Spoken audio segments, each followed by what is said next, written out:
आशिका की नींद अपने क्लासरूम में खुलती है। वो हड़बड़ाकर टाइम देखती है। 4 बज चुके होते हैं। वो तुरंत अपना बैग उठाकर वहां से निकलती है। आशिका इंटरव्यू हॉल तक आती है। यहां 4:36 हो चुके होते हैं। शिट यार, फिर से लेट हो गई। पता नहीं क्या होगा अंदर। कुछ और लड़कियां भी वहीं बेंच पर बैठी होती हैं। आशिका उन पर बिना ध्यान दिए इंटरव्यू हॉल में चली जाती है। मैडम, सो सॉरी, मैं लेट हो गई। क्या मेरे इंटरव्यू का शेड्यूल निकल गया है? नाम क्या है तुम्हारा? आशिका, आशिका गुप्ता। इंटरव्यूअर दूसरी लड़की को जो वहां पहले से ही थी उसे बाहर भेजती है और आशिका उसकी जगह आकर बैठ जाती है। आशिका, तुम्हें पता है कि ये नौकरी तुम्हें तुम्हारे पिताजी की वजह से मिल रही है, लेकिन इसका मतलब ये नहीं कि तुम समय की इज्जत करना छोड़ दो। सॉरी मैडम, मैं पक्का आपसे टाइम पर आऊंगी। इंटरव्यूअर उसके ऑफर लेटर पर साइन करती है और उसे आशिका को थमा देती है। तुम्हारी पोस्टिंग रामगंज रेलवे स्टेशन पर है। तुम्हारी ज्वाइनिंग वैसे तो कल से है, पर मेरी सलाह यही होगी कि तुम आज ही वहां पहुंच जाओ। जल्दी जाओगी तो वहां के लोगों से मिलना मिलाना भी हो जाएगा। ठीक है मैम, मैं आज शाम को ही चली जाऊंगी। हाथ में ऑफर लेटर लिए आशिका वहां से निकल जाती है। बाहर आकर वो बाकी लड़कियों पर हल्का सा हंसती है और यहाँ बैठने की जरूरत नहीं है, इस साल की सीट तो फुल हो गई है। दूसरी लड़कियों को यह पक्षपात देखकर बुरा लगता है, पर वो बेसहारा होती हैं।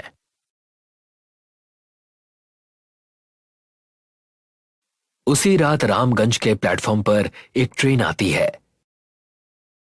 ट्रेन से उतरने वाली आशिका ही होती है। वो स्टेशन मास्टर के ऑफिस की तरफ जाती है, पर वहां ताला लगा होता है। स्टेशन भी बिल्कुल सुनसान होता है। यार, ये क्या?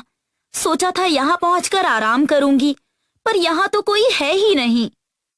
कुछ देर बाद वो एक बेंच पर बैठ जाती है। थोड़े समय बाद उसे एक अजीब सी औरत प्लेटफॉर्म की दूसरी तरफ खड़ी दिखाई देती है। उसका चेहरा लंबे बालों से ढका हुआ है और मानो वो औरत आशिका को बस घूरे जा रही है। आशिका उससे बात करने के लिए आगे बढ़ती है। कौन हो तुम? एक्सक्यूज मी, क्या तुम यहीं की हो? हेलो। आशिका जैसे ही उसके पास पहुंचती है, वो औरत यहाँ से चली जाओ। हमें पता चलता है कि जो कुछ भी हुआ वो महज एक सपना था। आशिका की नींद टूट जाती है और वो अपने सामने एक वॉचमैन को पाती है। उसे देखकर आशिका और डर जाती है। हल्की रोशनी में उस वॉचमैन की शक्ल भी किसी भूत से कम नहीं थी।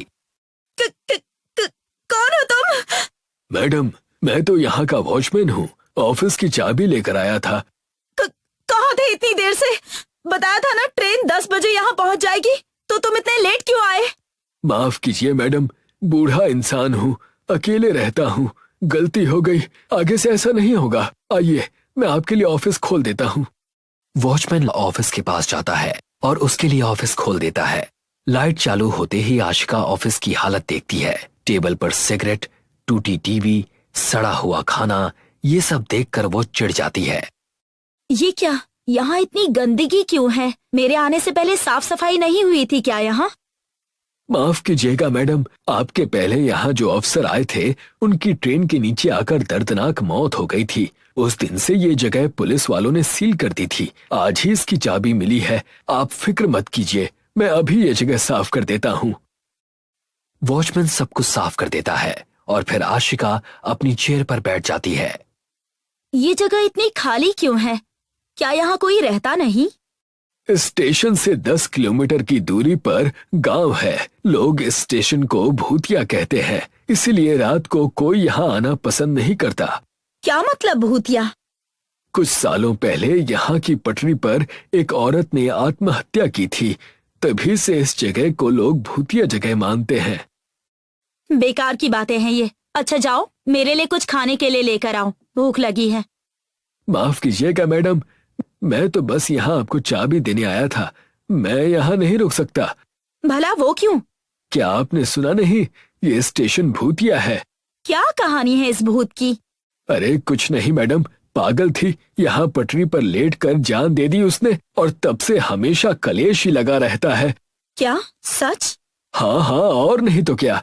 ठीक है, मैं चलता हूँ, कल सुबह 10 बजे मिलूंगा।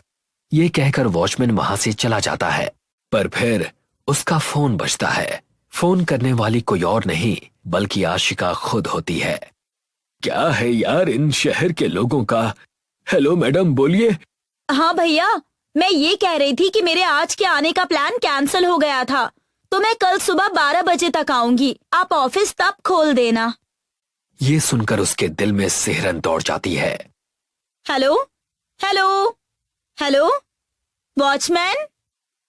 वो वहां से भागकर जाने ही वाला होता है कि नहीं नहीं, मुझे छोड़ दो, मुझे माफ कर दो।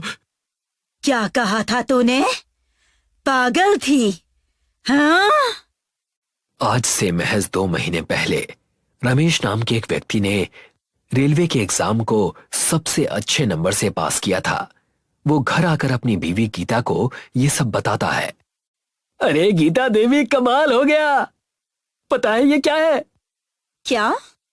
मेरा रेलवे में सिलेक्शन हो गया है और कल इंटरव्यू है। अब मेरी नौकरी पक्की। भगवान का लाख लाख शुक्र है। तुम्हारी नौकरी लगने के बाद हम अपनी मुन्नी को अच्छे स्कूल में डालेंगे।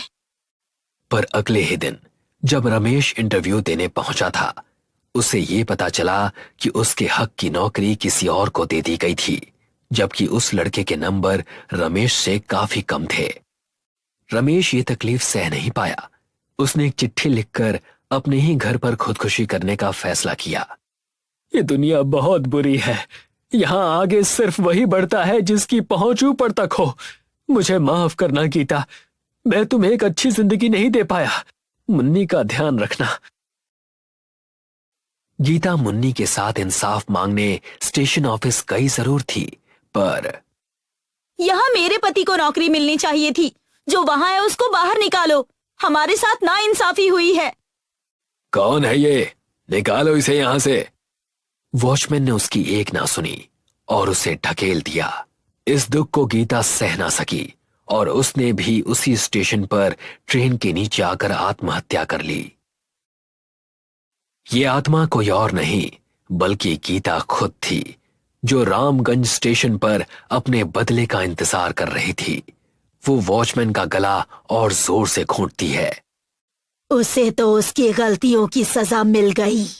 हाँ, अब बारी तेरी है। तभी वहां ट्रेन की हॉर्न की आवाज आती है। ट्रेन जैसे ही वहां पहुंचती है, गीता उस वॉचमैन को अगले दिन रामगंज स्टेशन पर और एक ट्रेन पहुंचती है। गीता ट्रेन से उतरकर सुनसान स्टेशन पर यहां वहां देखती रहती है। तुम आशिका हो ना? हाँ, मैं यहाँ की नई स्टेशन मास्टर हूँ। आइए, मैं आपको ऑफिस खोल कर देती हूँ। आशिका अपने ऑफिस की तरफ चलती है, इस बात से बिल्कुल अनजान कि आज रात